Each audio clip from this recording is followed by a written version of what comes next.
Your relationship with money matters. I'm Michelle Perkins, and this is the Money and You podcast, where I will be breaking down your relationship with money, offering tough love money tips, and a money dating plan that will focus on lifting the barriers to success to help pave the way for better money practices and increased wealth. It's time to take control to live a limit-free life. It starts today. I'm Michelle Perkins, host of Money and You, brought to you by ubngo.com. And I have a very exciting guest today. We're going to be talking about keeping and growing your money. Who doesn't want that? So that is something that, while it sounds kind of basic, like of course we want to keep and grow our money, are you doing that? I mean, for most of us, we're not actually keeping it. If we did keep it, maybe we would grow it, but first you've got to keep it. And for a lot of people, that's not happening. It's coming in, it's going out. Maybe we're focused on the revenue and we're meeting those goals, but we're just not keeping that. And that is a really common problem. People, sometimes have earning issues, and sometimes they earn just great, but they just don't, it doesn't stay around. And we really need that in order to get money to grow, which is what we want, because we want to create freedom in our lives. And that's what a limit-free life is all about. It's creating a great relationship with money. It's creating income sources that you love, whether that's a job or a business or investments. So I wanted to just mention, before we get into this, we're going to be talking to our guest today about this. This is her expertise. I can't wait to talk to her. And I wanted to just mention something quickly. I had a really fun experience yesterday, which was brunch with somebody I'd never met. It felt like a kind of a blind friend date. And somebody reached out to me via text, said, "Hey, I know so-and-so who's a friend of mine in Nashville." She said, "I'm here. I'm going to be moving to LA from Nashville. And would you like to have brunch?" So I didn't know this person at all. And it was just one of those kind of divine experiences where something in me just said, this is something I want to do. I didn't know this person at all. And we met for brunch yesterday, and she was so great. And I just loved her. She was about half my age, and we had the most fun. And one of the things that came up in conversation was we started talking about money, which is funny because people typically are reluctant to talk about money. Somehow it came up because she was just that kind of person who was very self-aware and very into personal development and, just a manifester. She was so cool. And we started talking about it, and she started talking about her money story. And she used that term, which I knew instantly we were going to just relate on this. And she was talking about how easy it's been for her to earn and how she's always been able to get the job. And none of those were the problem, but there were other money stories that she had that were keeping her from reaching her money goals. And I just thought it was so interesting. And I thought, gosh, if everybody were tuned into their money story and, what they heard growing up and what some of their beliefs were and how they're relating to money, people would be so much less stressed, for one thing, because understanding helps you to kind of launch into what you need to launch into. And just that self-awareness, I thought at that age was so great, because honestly, I don't think I ever heard the term money story until I was over 50. So I loved that, and I got the biggest kick out of it. And I also thought, trust your intuition when it tells you to meet with somebody that you don't know and have these conversations, because it was just so great.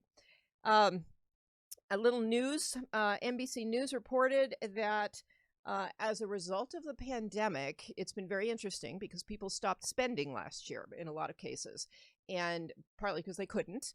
And so people had a little extra cash. So an interesting conversation about, whether to pay off debt or whether to start funding that emergency savings that everybody became just acutely aware of last year, including myself. And it was very interesting to see kind of the trade-offs people were making.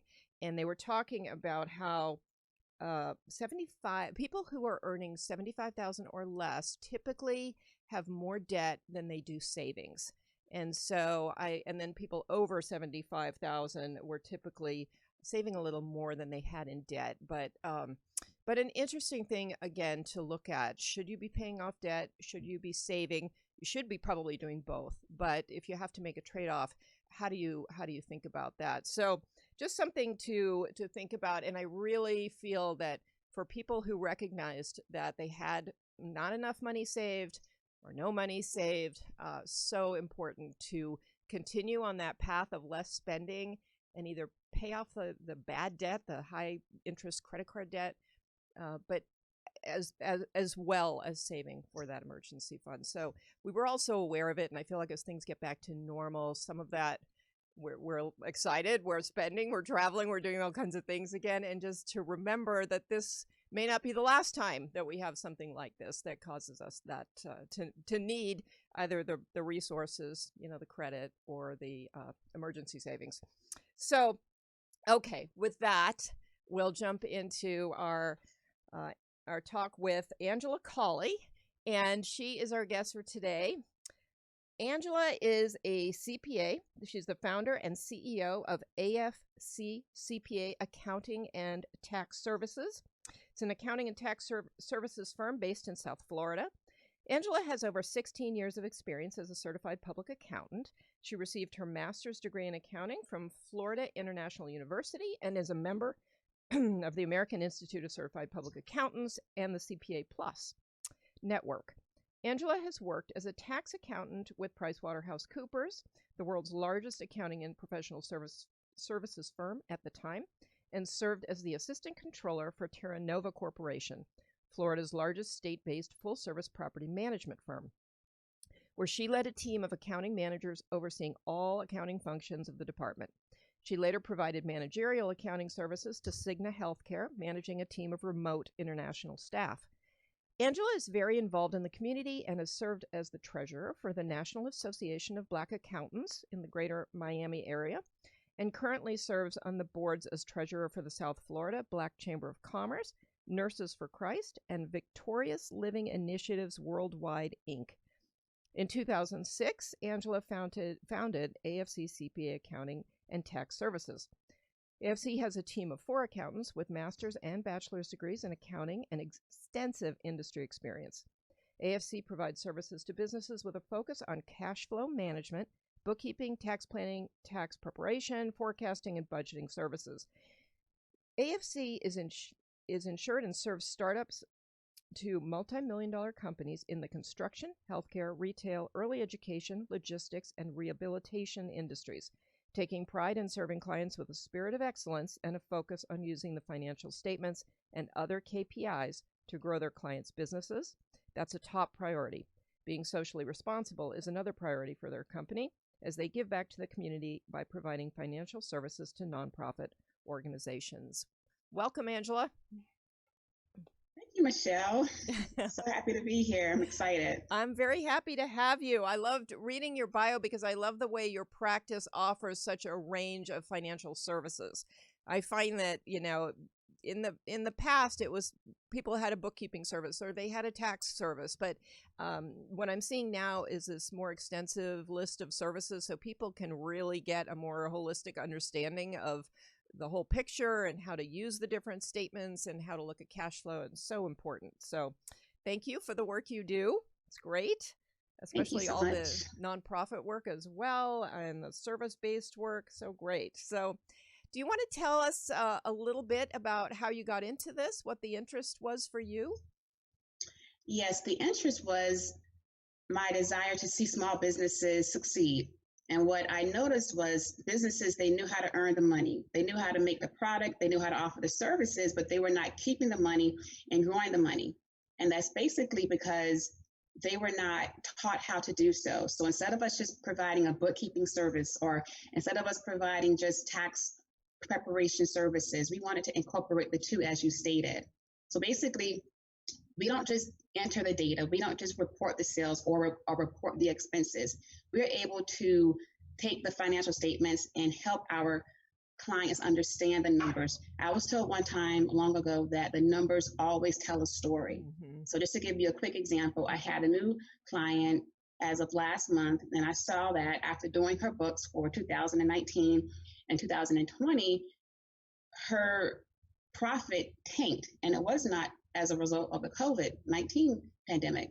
It was basically she was paying her contractors 75% of her revenues. So once again, she was conducting the service, doing an excellent job. And just by spending 15 minutes of reviewing her books, having a quick conversation, she was able to revamp her whole packaging. And now she's profitable. So once again, we don't just enter the data. We don't just do the bookkeeping and say, here's your tax return. No, we go into the trenches to find out how can we help you to succeed?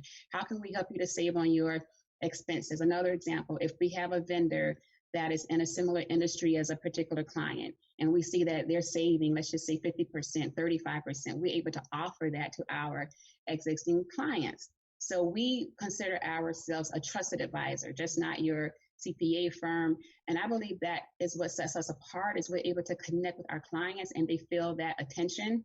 Yeah. As I've heard, people want to be seen, heard, and to know that they matter. And I feel that our clients receive that from us. I love that. Yeah, it's such a service that you provide, because honestly, people don't necessarily know what they're looking at when they look at those financial statements. And a lot of, I mean, yeah, and they don't take the time to dig in. So you digging in for them and then letting them know there's something that needs to be looked at is huge. Yes. Definitely. Yeah. I mean, people are busy and they're working in their expertise. They're doctoring or lawyering or whatever they're doing, and looking at those numbers just doesn't, until you start showing them things like that. And then they're motivated. You know, that's definitely. Yeah. And it's also a free marketing and advertising tip. So just to be totally transparent, we haven't spent that much in marketing or advertising because word of mouth is working, because they see the difference. They see, hey, AFC really cares about our expansion, about our growth. Another way, as you stated in the intro, we help businesses keep and grow their money by providing money management and tax planning solutions. How do you do that? Either by saving in taxes and also by investing. So every month when we prepare the books, every month when we send out the financial to our clients, we offer a free tax projection, just so that they'll be able to know, okay, this is where we stand tax-wise, so that come tax time, there are no surprises. Come tax time, hopefully they have savings, or they paid into the estimated tax payment, so that they're in a good position as far as their cash flows go. So, and that, once again, it sets us apart. And most clients that we've received this year is not per se new businesses, is businesses that have left a former tax preparer or a bookkeeper because they weren't getting the full services that they desired. And we understand some businesses that they're very small.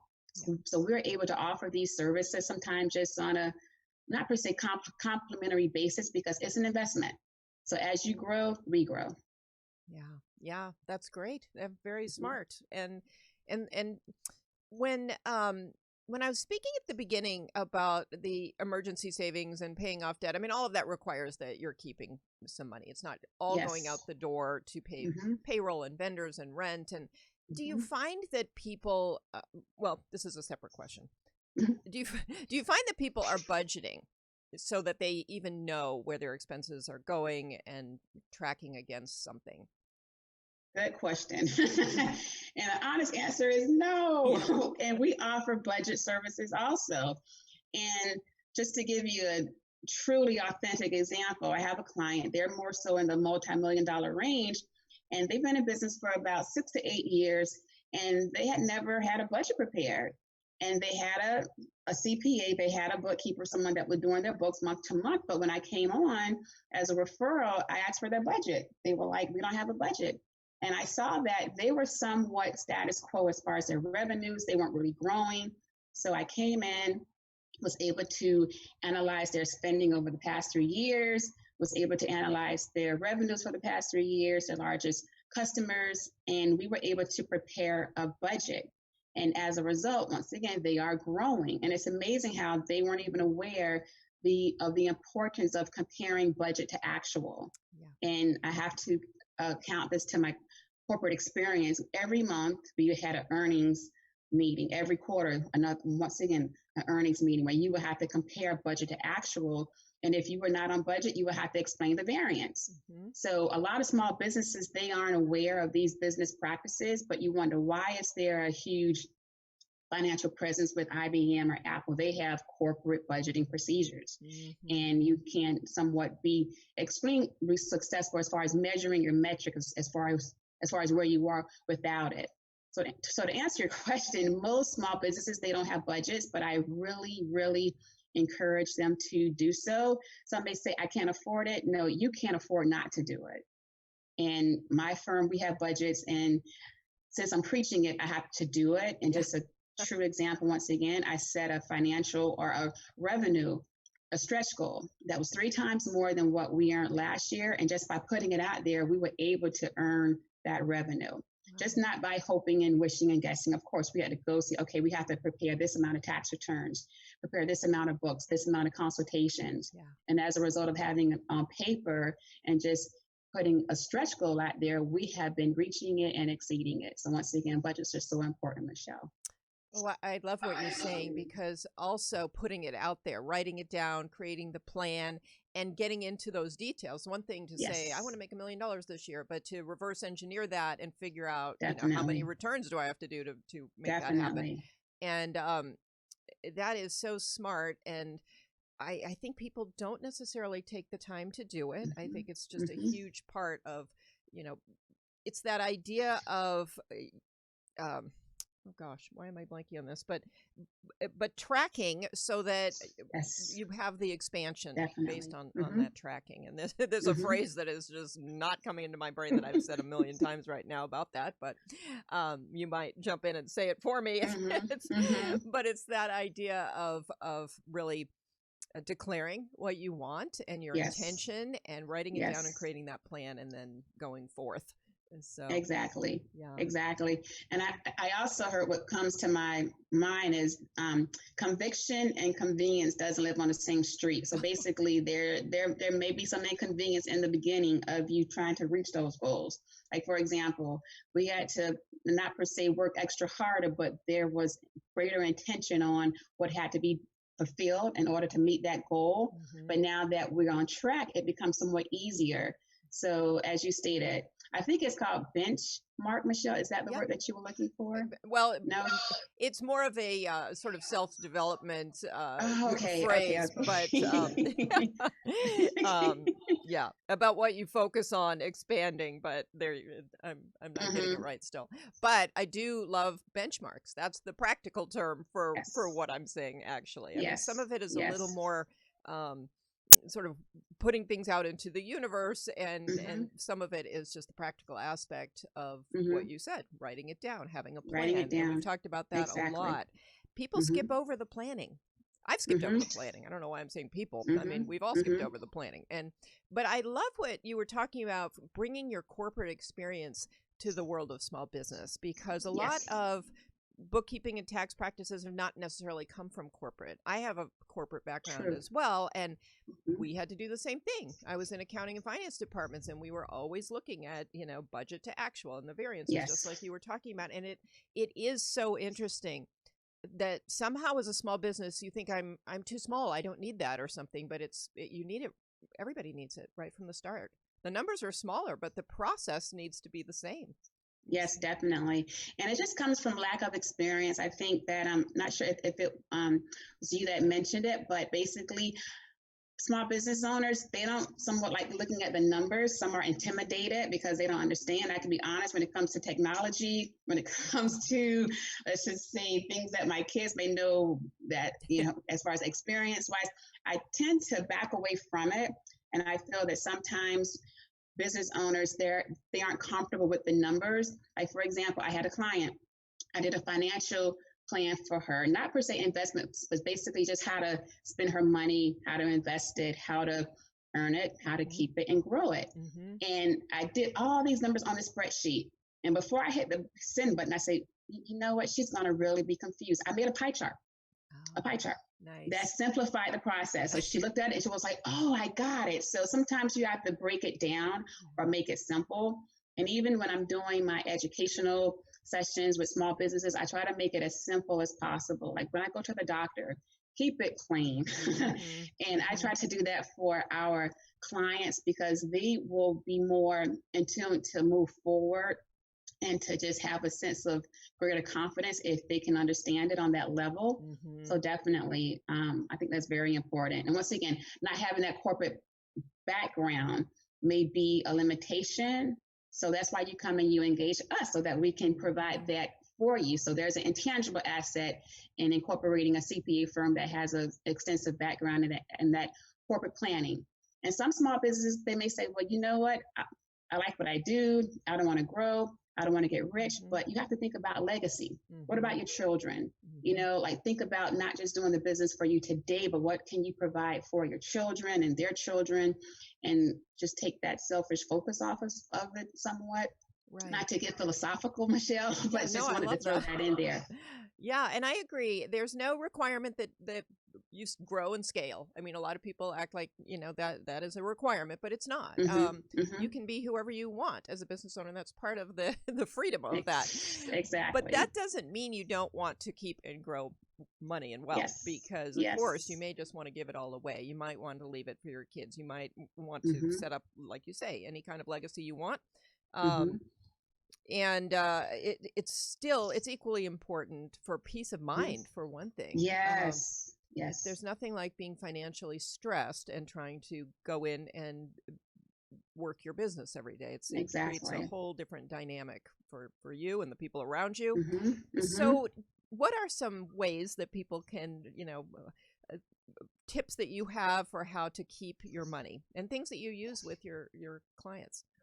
Yes, and one tip is to incorporate an S Corp, or to elect to be an S Corp. Like, for example, I had one client, and every story I use, I try to make it authentic and based on a real example. So I had this one client, and any client that I'm speaking of, they can come on and just vet what I'm saying that is true.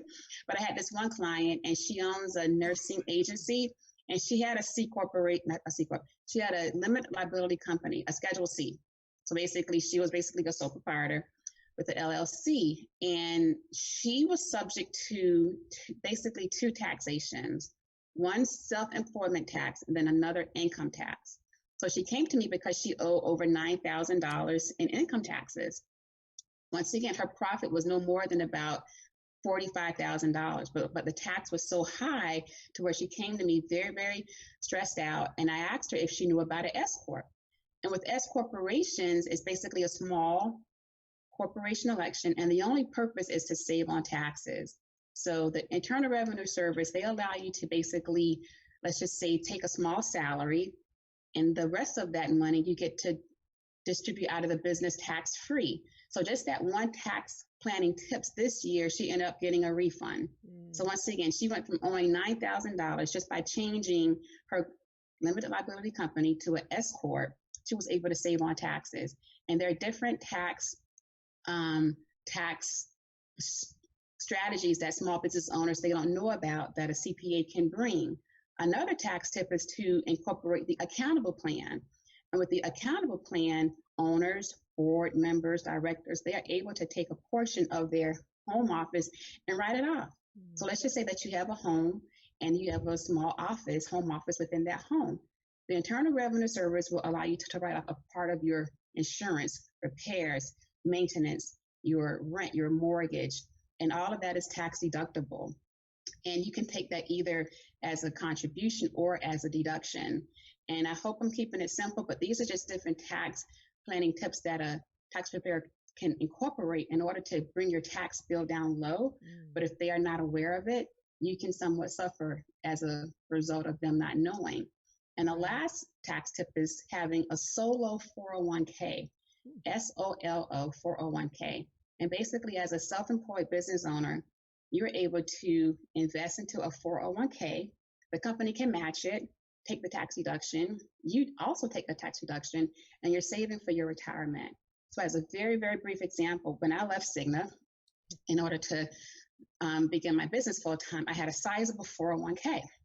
I was about 2 minutes short of taking it and rolling it over into a Fidelity IRA. I heard about the solo 401k, and instead of me taking it, putting it in an IRA, I was able to take that 401k and put it into my own company's name. So it's ASC CPA 401k Trust. So I, the employee, I invest in it. My company gets to match it, take the tax deduction, and then I'm saving for my retirement. So I'm saving taxes individually. My business is saving taxes also, and I'm also saving for retirement. And we are able to offer these suggestions, and most are somewhat complimentary. because it's just, the advice that we provide. Mm-hmm. Now, we do not per se offer the financial investing instrument. We do refer that out, but if you come to us, we'll make sure to take care of you in that regard also. That's fabulous. I love that information. And when you set up this solo 401k, do you also need to offer that to your employees? That's the thing. We have contractors. So basically with the whole pandemic and with everyone outsourcing and just having remote-based businesses, this is only offered to the owner and the owner's spouse. So if you have employees, then the solo 401k isn't for you. Okay. But the majority of our clients, they are small business owners where they are the owner and they contract the business out, either to subcontractors or the sort. And if you have a spouse, so let's just say that my spouse, he comes in, he does administrative services, he helps out with different tasks. My firm is able to pay him a salary, and he could take that entire salary, of course, under a certain amount, and invest it into a 401k, have zero taxable income, and the firm gets to match it. Mm-hmm. So the Internal Revenue Service set it up for basically self-employed individuals. However, the spouse can also contribute to the 401k. Wonderful. Okay, that's great. I love that. Thank you. You brought up something, which is paying yourself. And I think as a small business owner, oftentimes when you're not able to keep money, part of where you end up cutting is your own salary. And so what would you have to say to people? Because I like to bring this up a lot, just to encourage people to pay yourself and to, pay yourself maybe a small amount at the beginning, but to get to the point where you're money is coming out to you as salary, because otherwise, well, for one thing, everything's too mingled together, but it's also psychologically and emotionally to never feel like you can pay yourself out of your business. It's not good for your money mindset. Exactly. And just going back to the other question you had, Michelle, as far as a budget, that's why having a budget is so important, because you need to know, what are my expenses per month? What is the amount of revenue I have to make in order to at least break even, and then to pay myself a salary? So if there is no goal, if there is no aim, you're just out there shooting blanks, and you end up in a potential downfall as far as your profit goes. So the number one task would be to have a budget and to know, what are you spending per month? Let's just say for my tax practice, we have a month where we spend a whole lot more because we have to invest in our tax software, our CRM. And it's a one-time fee that comes every July next month. So guess what we did? We budgeted for that, you see? Yeah. So you have to, and I would even recommend having a budget for the year. Let's just say that you want to pay yourself a salary of $45,000. Once again, having an S Corp, you're able to take some as a distribution, meaning tax-free, and some as a salary. So let's just say for the whole year of 20 and 21, you want to make $45,000. How much do you have to make annually in order to achieve that goal? So the number one thing would be having a budget. Once again, once I have that revenue goal, how many hats do I have to sell? How many, t-shirts do I have to market? Let's just say that you are at your cap as far as revenues. Where can I save as far as expenses? Am I spending too much in my subscriptions? Do I really need that Loom account, or let's just say that Canva account? I can be honest, I paid $13 a month for Canva, and I haven't used it since January, just being really just authentic. I have the same. Every month I get my Amex, and I debate about this $13 Canva thing, and I never make up my mind. So I'm right there with you.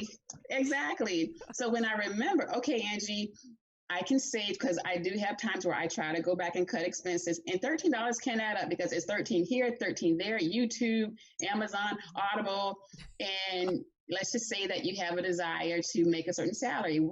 Can you cut back on those expenses in order to get the salary that you need? So the number one thing would be budgeting, and just setting a number out there, and then having a plan, as we discussed when we first started, Michelle, on how to reach that financial goal.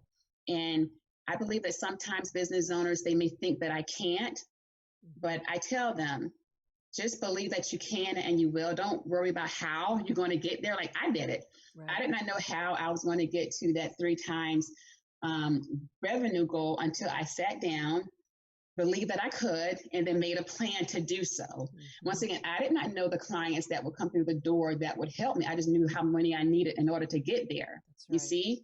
And that's just a tip. Yeah, it's a great tip. And you have to be able to sort of, go forward in faith that this will work out. You don't, because you don't know. You don't know, whether the clients are going to show up or not. Yeah. And you definitely want to get to the point where there is predictable revenue. And I know as a small business owner, it takes a while, and it isn't always predictable no matter what you've set up. But it's hard to budget when, 1 month is $500 and 1 month is $50,000. It makes you a little crazy. So that's something to find those revenue streams that you can count on as well. Definitely. And so happy that you mentioned that, Michelle. One way to do that, as we mentioned, subscriptions, is to have a product that offers that. So for our bookkeeping clients, we bill them on the 1st of every month, and they know by the 20th they will have their books. However, we do on the 1st, ACH debit, it comes out. So we know the minimum of how much we will be able to bring in as far as our business goes. So that brings a level of comfort. It takes away the ambiguity, and it also helps to plan. So maybe a business owner can say, what can we offer that's of value every month, to where we can have a trusted client to give us their ACH information to charge that card every month. Right. Once again, you must give more value. And as I told one client even today, we had a financial review session where we review her books, and our fees was on there. And I said, even though you see this fee, we have been able to help you earn 10 times more than what we've charged. Because my thing is that we help you keep it and grow it, meaning that you should be getting at least 10 times more the value than what you're paying us in our fees. Wow. And we were able to prove that to her today. That's great. 10 times is a lot. That's a good number. Yeah. Yes. So definitely. You keep bringing up interesting things that I want to comment on, but I also don't want to miss the opportunity to ask you. So, okay, the client figures some things out, you help them, so they are in fact keeping some money. So there's this gap. They're earning a certain amount, they're spending a certain amount, and there's some profit in there. What do they do with that? How do they grow it? Right. And as you stated, they're saving, and there's also paying off debt.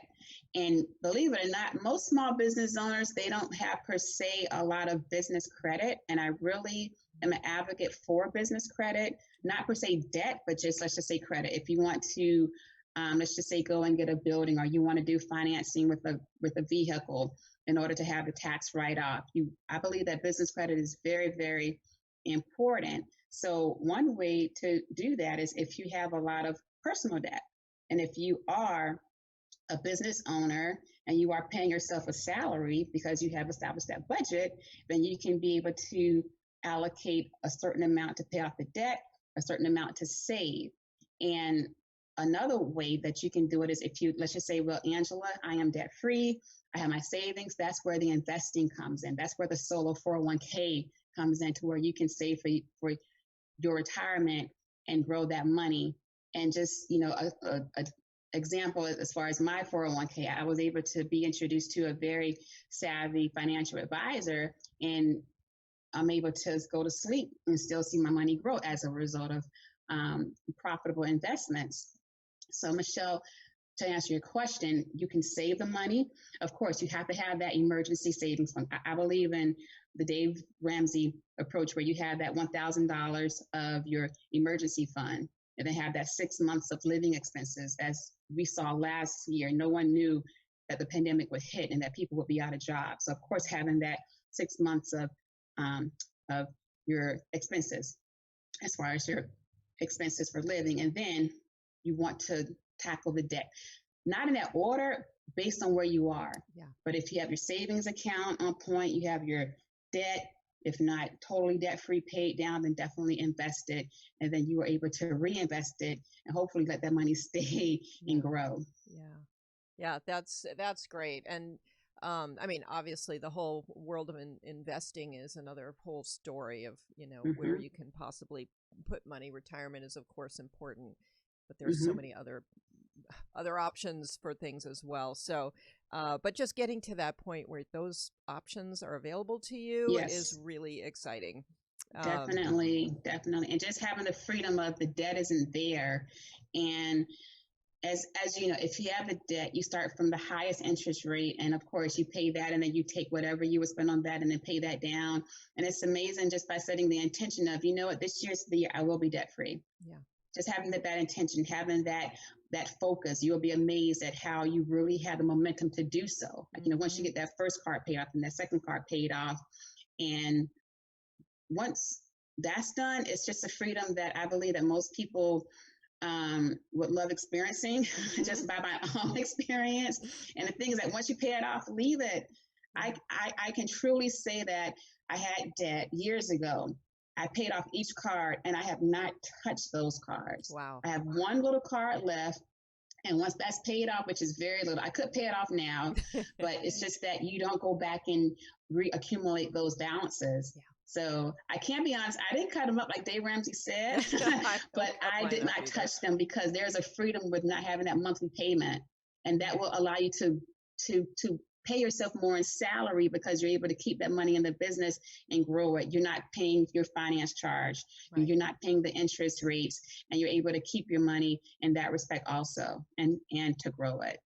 Yeah, I agree. And, you know, I'm not a debt hater. I just feel like, you know, once you get the self-control around it and you understand it and you've proven to yourself that you can pay it off and maybe not use it for a while, I like having it there. I'll be honest. I mean, when I calculate where I stand with things, I think, well, there's this much available credit if I need it. Right. And that gives me comfort. And again, everybody's different with money. I like practical advice and I like best practices, but I do take into consideration people are individuals with this. And, you know, they need different things. And just one tip I would like to give is if you have a business, try to get a business credit card. So that when we are doing your books, we don't have to, let's just say, put an owner's distribution or owner's expense or do a capital contribution because we see that you are paying your personal credit card with the business account. I see that a lot. Yeah. And it's somewhat common with small businesses. And I don't shame them. I just encourage them to build their business credit so they can keep the two totally separate and not commingle those funds, put as a corporate bill. And it makes them feel more confident as a business owner having that card if need be for the business. Right. Great advice. And we did a show recently with Sheila Eggleston on business credit because so many people don't even know that's a thing. And so yes, it's a thing. And I'm not sure if she mentioned, but some business owners may say, how do I get a business credit card? I applied for American Express, or I applied for Visa. I was denied. I read that you should start out with, let's just say, Office Depot or the actual store credit card because they are more prone to give a card to a small business owner than, let's just say, your American Express or your MasterCard. So if you have been denied with the larger credit card companies, go to Office Depot or go to Staples or start out with an actual store. And it's been proven that you are more likely to get a card. I would recommend do not overspend and build that credit. Yeah. So that hopefully in 6 months, 9 months, when Visa now sees that you've been responsible, you've been accountable, they see that you paid your bill on time, you stay below that percent, let's just say 30% limit, then they'll trust you more or trust your business more, and you'll be more likely to get a card in your company's name. Right.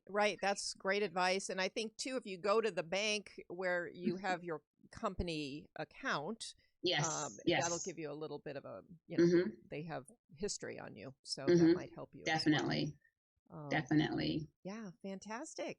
So, we always like to do a tough love money tip on the show. And it's tough love because it's usually not something that people are doing easily. What you can have more than one if you like, but what would a tip be from you? This is a personal tip. Okay. A true example. I did my budget. I believe in budgeting. And I saw that we were overspending in our food bill by a lot. And I said, oh my gosh, I am the CPA of the family. However, we are overspending when it comes to restaurants, the grocery store, fast food. And I said, we have to curb this. Even though we are earning more money, we have to keep it and grow it. So what I did, Michelle, is I was able to become a part of a food plan. Blue Apron, I'm not sponsoring them, not getting paid for it. But with Blue Apron, I was able to pick out my meals for the week. And as a result, I'm saving tremendously. So I'm basically paying about $75 for the first 6 weeks. We get about 3 to 4 meals, and I'm saving money because I'm not in the grocery store picking up things that we don't need. I mean, I don't know if I'm the only person, but whenever I go to the grocery store, here we have Publix or a Target, I always look around and get things that we don't need. So by having the food delivered to the home, by having the meals packaged and the ingredients already sent to the home, I'm able to save time because I don't have to go to the grocery store. But when my husband asks what's for dinner, I don't have to say, let me think about it. Not sure why you asked me this question again. The food is already delivered, it's there. And I'm able to also know for sure what our food expense would be for the month because it's already has been determined by our order. Yeah. So definitely Blue Apron. Freshly, we've also tried out freshly.com. Mm-hmm. And once again, the food arrives here already cooked. I'm saving on money, time. And that's one tip that I can give because we've actually seen a decrease by about $150 to $200 a month in our food bill. Wow. And I think that's significant. Yeah. Yeah, that's great. And I know for me too, my food bill is, and honestly, yeah, you're a lot more disciplined than I am on that. Yes. So. And the kids love it. And my daughter and I, we get to cook because they have the ingredients there. And it's just a sense of control. I felt that I was out of control when it came to the food bill. Mm-hmm. So knowing exactly, the card to be charged on the first, I'll get X amount of ingredients. I have X amount of meals. I'm able to have better control over it. And the kids love it. Yeah, that's fantastic. It's a great tip on a lot of levels because time is just as important as money, in my opinion, yes. to budget and save yes. and keep. Yes. So you're getting that back, and just almost the sense where you don't have to make any decisions. I mean, that's another huge one. I mean, yes, just figuring huge. out what to eat and where to go and all of that yes. to just relieve yourself of that is kind of definitely. And I'm making like 4 and 5 trips to the grocery store because I have to admit, when it comes to a list, I'm not disciplined. Yeah. I can have a list, but if I see something, I'm grabbing. So I'll spend the extra $50 on things that will probably go bad because it just looks good. I'm hungry. It smells good. Mm-hmm. So by having it delivered, I'm out of the grocery store. Yeah. And that's one of the tips that I have personally implemented and seen an increase in the cash flow. Yeah, that's great. I mean, staying out of the stores will save you money for sure. I do the same, and I do, I go nuts. I have a little fantasy thinking when I'm in the store too. Yes. In my mind, I'm imagining I'm going to be cooking like 5 gourmet meals in a row, and then it doesn't happen. So I buy it all, but yeah. I know it goes bad. I know. Well, this has been so good. So, okay, so the tip was again.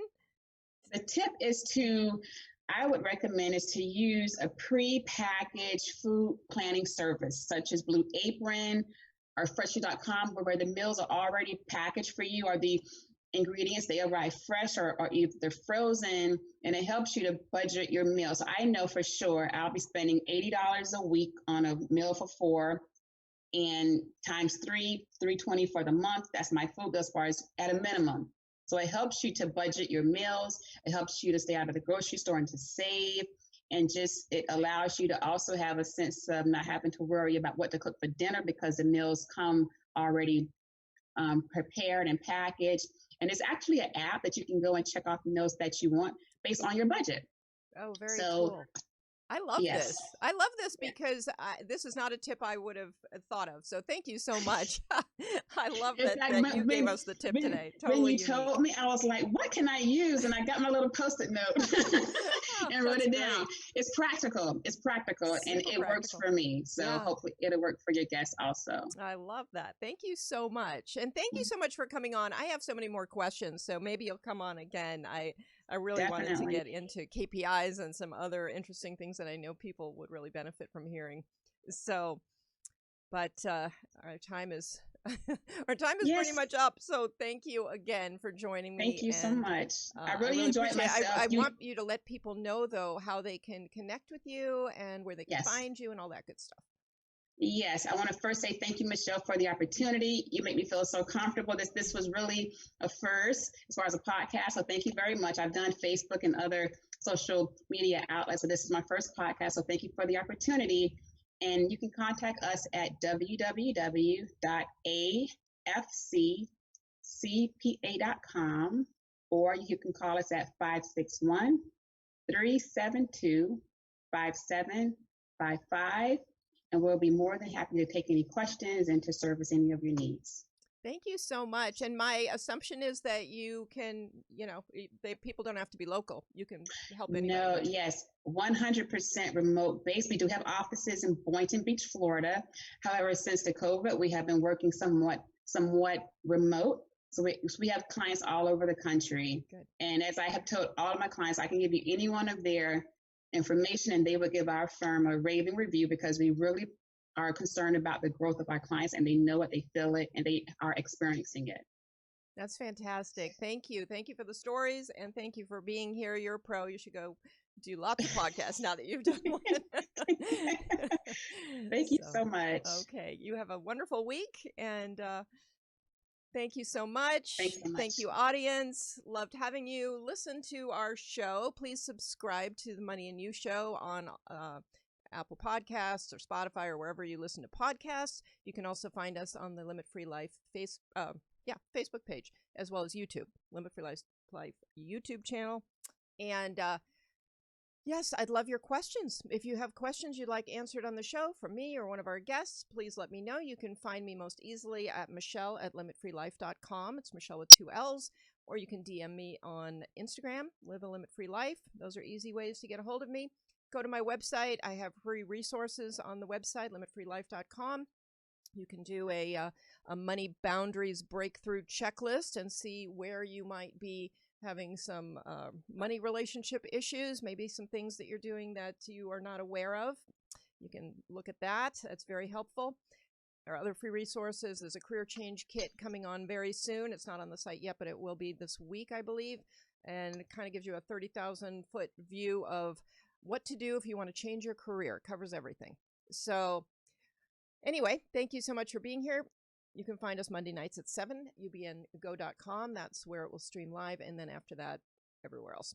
So love having you here. Remember, those money tips are of great value. So listen to previous shows. We talked about debt. There was a show with the debt-free guys. There was a show on business credit.